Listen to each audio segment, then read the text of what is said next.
Đó. Ở dưới này thì cũng có xương, cái này là xương để em bán. Dạ. Xương xí quách nè.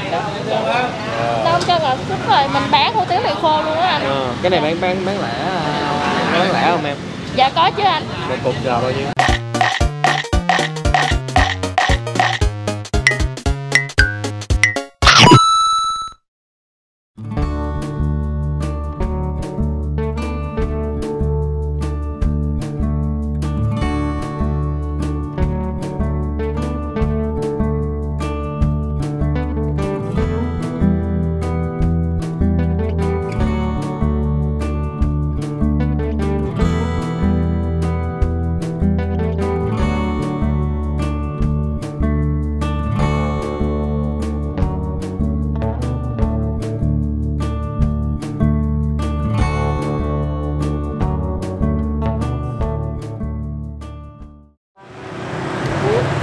Xin chào cả nhà, Gia Phú và Mèo rất vui được chào đón cô chú, anh chị và tất cả các bạn đã đến với VM Food Travel.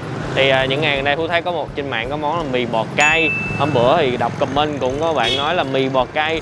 Rồi có một comment gần đây thì kêu mình quay các quán quận 11. Thì ngày hôm nay chúng ta lại quay tiếp ở địa chỉ là 174A Xóm Đất, phường 9, quận 11. Mới gần đây thì bánh xếp chiên ở quận 11. Ở đây có món là mì bò cay Xóm Đất và hủ tiếu khô Bạc Liêu. Thì mình không biết cái món mì bò cay này như thế nào, thật sự là mình nghe mà mình cũng chưa có ăn. Thì Phú thấy thì cái hình thức của nó thì nó giống bò kho mà không biết có phải không. Thì bây giờ mình sẽ ghé vào tiệm này để mình ăn thử như thế nào nha. Tiệm này đi bán cũng lâu đời rồi. Cả nhà đừng quên like, share cũng như ấn nút đăng ký nha. Cảm ơn cả nhà rất nhiều.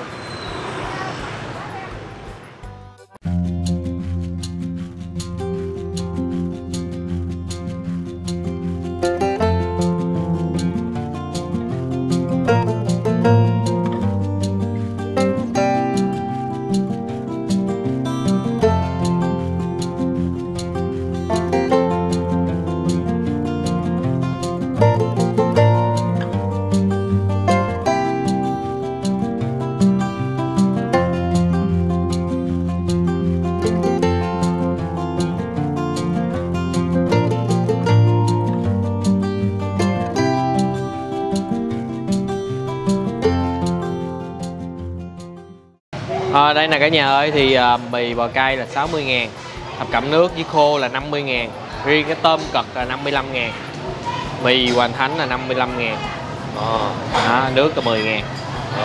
Ok. Rồi, giới thiệu với cái nhà đây là chị Trang, chủ quán. Chị, đúng dạ chị ơi, cho em hỏi là em được biết như tiệm bán cũng lâu năm đúng không chị? 9 năm rồi. 9 năm. Chị có hai món gì thôi, và hủ tiếu mì bò cay và cái hủ tiếu Bạc Liêu. Đặc trưng của Bạc Liêu hết á, đặc sản hết. Dạ. Là mấy giờ sáng là mình bắt đầu bán? Chị 6 giờ chị bán. Em tới bán tới 11 giờ nghỉ. 11 giờ trưa nghỉ. Ngày chay ngày nghỉ thì sao? Không chị? Có ngày nào nghỉ. Không ngày nào nghỉ. Rồi chỉ bán buổi sáng thôi ha. Tiếc quá, không có bán buổi chiều. Trước có căn ở bên quận 10 á, nhưng mà mấy đứa em nó đi Mỹ hết rồi. Dạ. Ăn thử ra nghỉ. Đường là dính. Bây giờ thì cái nhà đây là những cái nguyên liệu của hủ tiếu mì và mì Bạc Liêu. Giờ anh An sẽ chia sẻ một tí xíu. Của anh cái Bạc Liêu này thì nó khác gì với cái hủ tiếu Nam Giang mà anh em thấy nó cũng hao hao ha. Cái hủ tiếu này hủ tiếu của Bạc Liêu, ở dưới Bạc Liêu người ta làm gửi lên á. Dạ.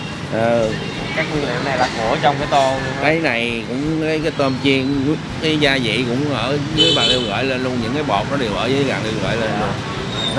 Nó chiên nó giòn ngon lắm. Tôm chiên rồi cơm khô, nếu mà ăn hủ tiếu khô thì mới có tôm chiên. Dạ. Hủ tiếu khô mới có tôm chiên, xá xíu. Đúng rồi tôm luộc, thịt bằm nữa.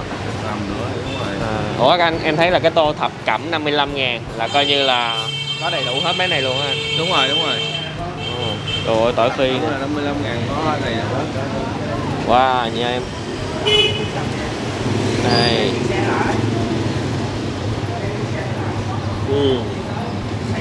Đây mì mang về.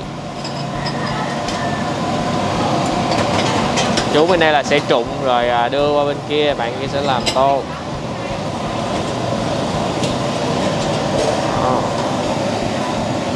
Trụng nước sôi rồi lại trụng nước lạnh để cho sợi mì săn và nó dai hơn nha cả nhà.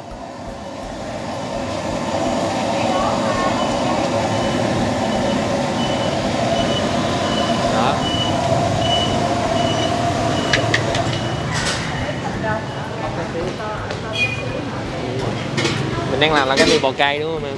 Dạ đúng, dạ đúng. À. Dạ đúng. Đây, mì bò cay là cái này là của món bò cay này đúng không em? Hủ tiếu mì lớn. Bà chủ bà chủ. Còn cái súp này. Dạ. Còn cái súp này là sao? Của cái món mì nước hả? Dạ đúng rồi, nước thập cẩm. Y anh thấy có mực rồi đúng không? Em chớt. Đi co bò về hủ tiếu mì để nấu cho lọt với súp. À, cầm nguyên cái đó lên được không? Có nhiều nguyên liệu ở dưới không? Dạ có, ở dưới là có xương súp, hủ gà.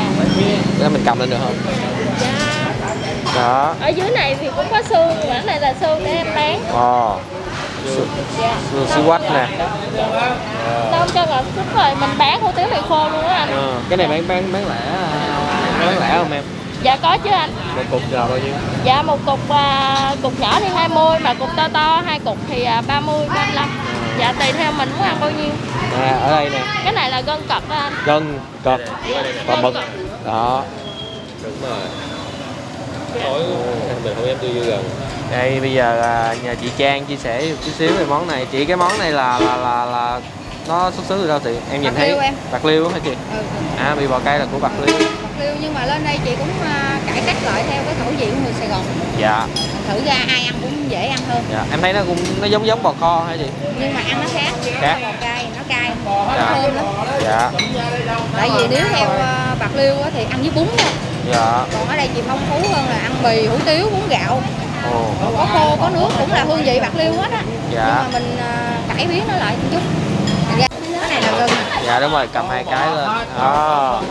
Nạm và gân. Cái gân này ở đây là nổi tiếng luôn á. Gân này là gân của gân lạng mà giả cốc lết á, cái gân á ngon lắm. Gân nó ngon rất đặc trưng. Ngon lắm. Gân ở đây là đặc biệt, nó khác hơn người ta. Cái này là mình hầm xào riêng rồi. Xào rồi mới hầm. Thành ra cái cục thịt nó ăn thấm lắm. Dạ. Chị làm từ công đoạn á, chứ không có. Cái này là này rũ ra đó. Đó. Rồi vậy chơi dễ nè, gân với nạm đó. Cái kia nó dính nước sốt không có thấy được nước lèo. Qua đây đứng nè. Rồi. Mấy dưa vô. Cái này là trụng thịt bằm để lát làm thêm cho tôi.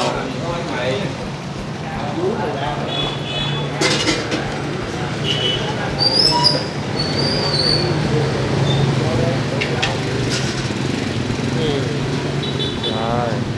Đó. Bằm nè. Rồi. Đây là hủ tiếu khô Bạc Cẩm. Mọi người thấy bên đây là có bún gạo và hủ tiếu sợi lớn, hủ tiếu sợi nhỏ hồi nãy bên cái kệ nè. Đây, đó.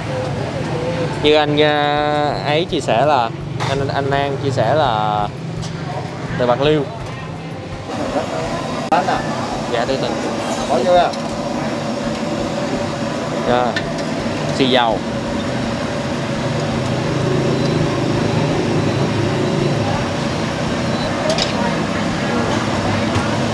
Có gọi thêm hoành thánh nữa, nhưng mà để mình quay cái tô khô xong rồi mình sẽ qua quay cái hoành thánh bên đây. Hai cái bếp nó nằm hai bên. Đó, 2 con tôm chiên. Là tô này em đang bán là 55.000 đúng không em? Dạ 50 ạ. 50 hả? Khô là 50 hả? Dạ đúng rồi, khô là 50, nước cũng 50 luôn, đồng giá đồng cảm. À. Ủa sao cái menu trên tường em thấy để 55? Dạ 55 là tôm cặp đó anh. Tôm cẩm hả? Tôm cặp. Tôm cặp. Tôm cặp. Dạ, bên này. Rồi.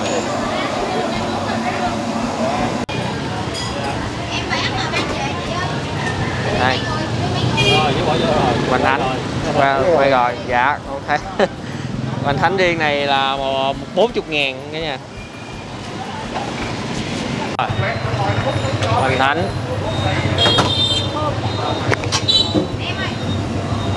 Một tô hoành thánh gì là 40.000 đúng không em? Dạ đúng rồi. 5 viên. Cái này vào á. Dạ.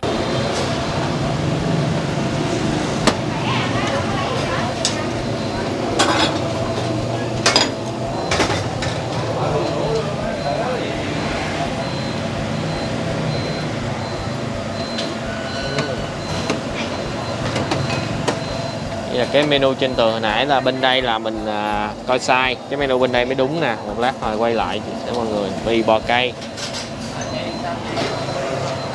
Giá đây, nạm và gân. Ví dụ một chén mà người ta ăn thêm không bò là Chén bò ăn thêm là bao nhiêu ạ? là 40. 40. Ồ. Rồi xong. Không. Cái này mình thêm rau nữa nè. Rồi.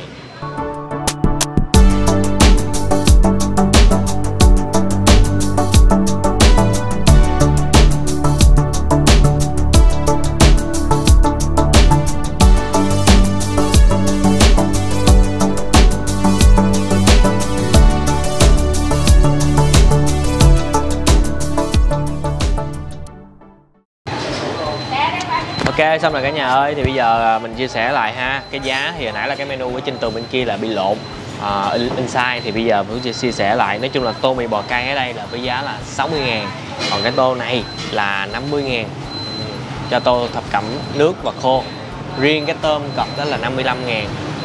Thì cái đặc biệt của cái tô này á, là nếu mà mọi người ăn nước á, thì sẽ là tôm tươi bình thường, còn ăn khô thì sẽ là cái con tôm khô chiên như vậy. Đó, trộn cái này là trộn xì dầu chứ không phải trộn lại nước gia vị. Đây là cái chén nước chung cái tô. Đây là chén thập cẩm của gọi thêm 40.000. Bây giờ chắc là mình chia ra nha các bạn. Nước lèo thì giống nhau rồi. Đây cho bạn hai cái này. Mình chỉ chính là cái kia đúng không? mình chỉ xin hai cái này thôi. Đó, thật ra đi chính ngày hôm nay cũng muốn ăn là mì bò cay. Đây. Bỏ đâu? Đây. Chúng ta sẽ được khoảng 4 miếng bò. Tô này 60.000 nha. Ok. Rồi, Gia Phú Gia Mèo xin mời cả nhà cô chú anh chị và tất cả các bạn chúng ta thưởng thức mì bò cay Bạc Liêu.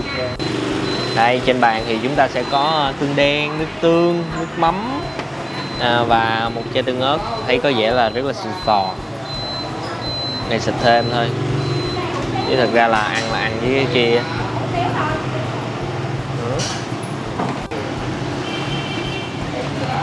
Này để chấm bò viên. Vô. Đây. Mọi người có thấy cái món này nó giống bò kho không? Đó, ăn muối ớt. Nhiều tí xíu. Rồi. Chanh.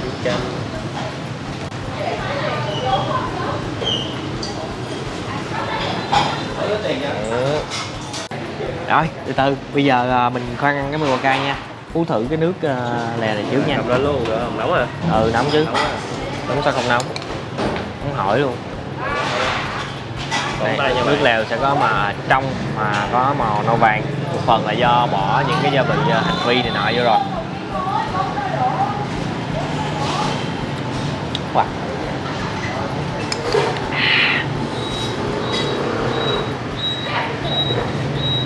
Nè, nước lèo này ngọt thanh.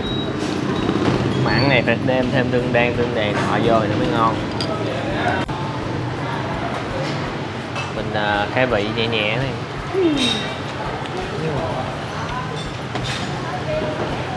Khoai bơ. Cái này là heo viên nha cả nhà, nãy quên chia sẻ. Nãy nó lộn bò viên.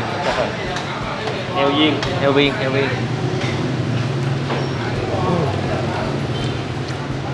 Rồi. Wow. Chị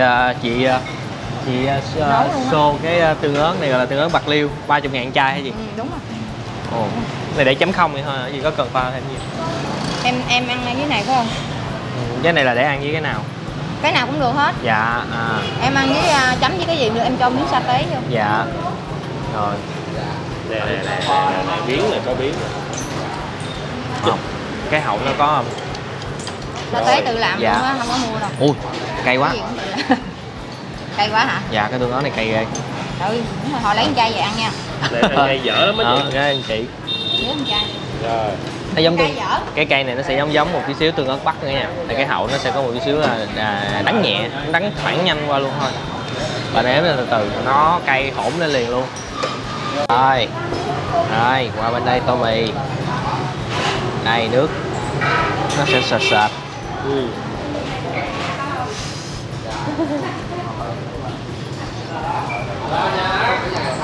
Và chị chủ hiếu khách quá chết mình rồi. Mình đem cái chai tương ớt này quá trời.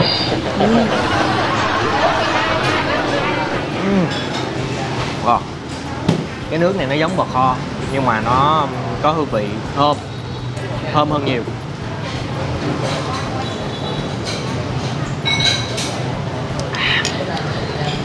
Cái nước nó sợp nhưng mà khi mình nếm vô nó không có bị dạng bị lạc của do họ bỏ cái bột để mà nó sánh cái nước này. Làm miếng mì nha.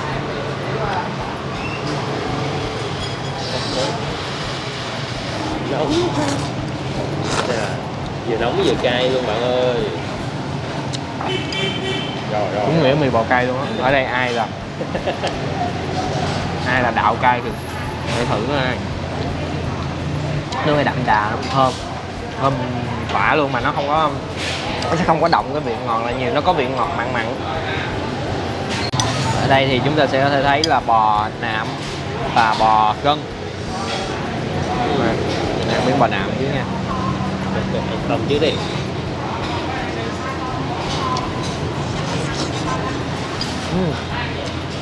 Có miếng nạm mà có một chút xíu mỡ béo.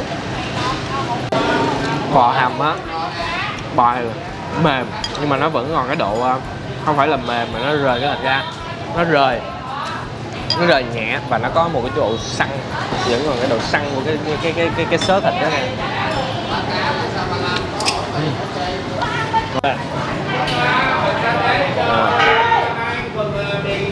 Sốt gần như là nó thấm hết cái sợi mì này.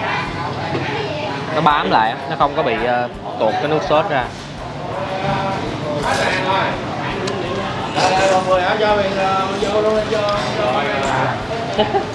Thực ra cái con này nó không có cay nhiều. Cái mì Gì vậy? kìm điểm ở đâu rồi? Thật ra cái tô này nó không có cay nhiều, nó cay nồng vị tiêu. Nhưng mà nãy mình chỉ thử có một đũa nhẹ của cái tương ớt thôi, rồi cộng theo cái nóng về cái tiêu này nữa nên nó cái độ cay của nó tăng thêm. Cho nên mình không tưởng tượng được là nếu mà bỏ cái này vô trong đây thì nó sẽ như thế nào. Ôi, chết rồi, bỏ khuôn rồi. Tiện nói là tay làm luôn. Được đấy. Nhưng mà nó cay lắm đấy. Đúng nghĩa mì bò cay. Cay rất là đã.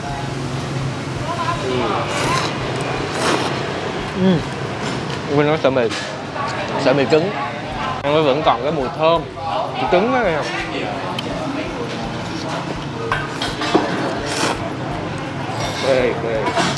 Về thiệt. Miếng rau thanh tẩy này các bạn ơi. Thanh tẩy hả? Đây miếng gân. Đây. Miếng gân. Đó. Mọi người biết bò kho thường cái giá bò kho nó cũng là không có rẻ, thường là 40.000 đổ lên không à. Mà này là mì bò cay nữa và nó làm gia vị nhiều đặc biệt hơn. Cắn ấy hả?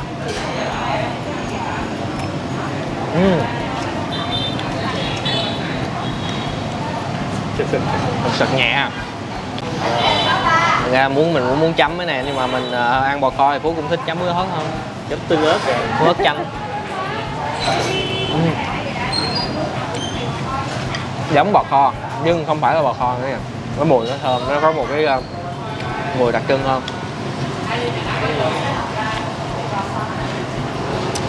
Nước đã thì cái này ăn mạnh nè. Ở đây không có bánh mì, mọi người mua về mà ăn bánh mì chấm ngon. Đây, Hoành Thánh 5 viên 40.000.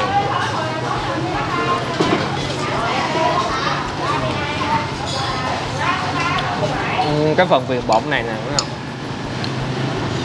Nó sẽ hơi dày nha. Thịt ở trong thì đặc thịt cũng nhiều á. Giống con heo quá mày. Giống heo được. Đừng giống con kia. Mà cay thẻ. Thôi nhưng mà sao cái cây này nó vẫn nó lúc nó cay từ từ nhưng mà từ từ nó lại tan ra, uống miếng nước vô thì nó đỡ cay hơn đó nha. Rồi nãy giờ mình cũng không có đổ mồ hôi nhiều. Để mồ hôi. Hết rồi.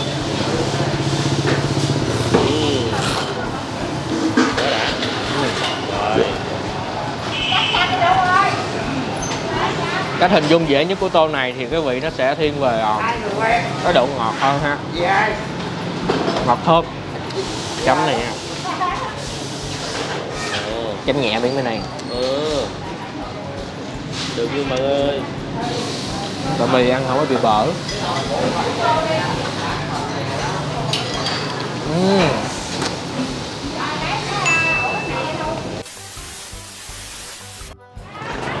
Ok, trời ơi, ăn cái tô no nê luôn cả nhà và cay, nhưng mà không đính chính lại cho cả nhà, nếu ai thích ăn cay thì mình vẫn cay là nhờ những cái tương ớt ở trên bàn, chứ còn cái tô mì bò cay đó nó sẽ không có quá cay đâu, nó dạng cay nồng nhẹ nhẹ the the thôi, cho nên mấy bạn mà sợ cay thì cũng đừng có lo.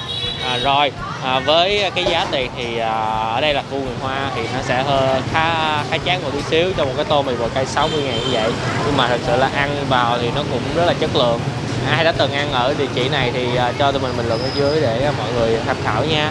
Cảm ơn cả nhà theo dõi clip từ nãy đến giờ, và nhớ là tô giá là một cái menu bên kia là lộn, là chỉ có 50.000 thôi, riêng cái mì cọp đó mới là 55.000, cái tôm với cọp đó mới là 55.000, thập cẩm thì chỉ có 50.000 thôi, là cái tô mà của bạn mèo ăn. Khô là tôm chiên, nước là tôm tươi. Rồi, cảm ơn cả nhà đã dành thời gian xem clip. Đừng quên một món ăn ngon sẽ ngon hơn nếu chúng ta thưởng thức cùng người thân, bạn bè và chia sẻ nó với tất cả mọi người. Xin chào và hẹn gặp lại cả nhà nha.